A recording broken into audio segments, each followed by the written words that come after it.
करमाळा तालुक्यातून एक अत्यंत धक्कादायक आणि संतापजनक घटना समोर आली आहे। रस्त्यावरून मेंढ्या घेऊन जात असताना रस्त्याच्या कडेला असलेल्या वाळलेल्या गवतामध्ये मेंढ्या गेल्याच्या कारणावरून धनगर समाजातील कुटुंबावर अमानुष अत्याचार करण्यात आल्याचा प्रकार उघड झाला आहे। मिळालेल्या माहितीनुसार मेंढपाळ आपली मेंढ्या घेऊन नियमितपणे जात असताना काही आरोपींनी त्यांना अडवले आणि किरकोळ कारणावरून वाद घालत त्यांच्यावर काठ्यांनी हल्ला चढवला।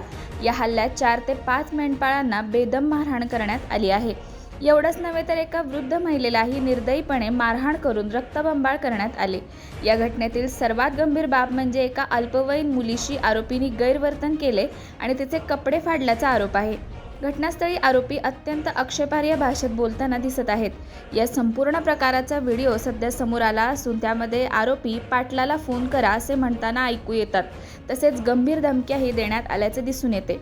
घटनेची गंभीर दखल घेत पोलिसांनी तात्काळ कारवाई सुरू केली आहे। अल्पवयीन मुलीशी संबंधित गुन्हा असल्यामुळे या प्रकरणात पोक्सो अंतर्गत गुन्हा दाखल होणार का, याबाबत नागरिकांमधून चर्चा ऐकायला मिळत आहे। संबंधित आरोपींची ओळख पटण्याचे काम सुरू असून त्यांना लवकरच अटक केली जाईल अशी माहिती पोलिसांकडून देण्यात आली आहे।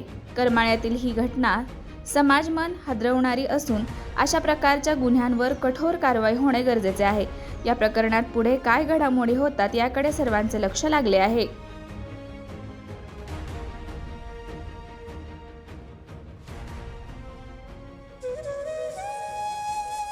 अशाच नवनवीन अपडेट्ससाठी आमच्या खबर गावाकडची या चॅनेलला सबस्क्राईब करा, आमचे व्हिडिओ लाईक करा आणि शेअर करा।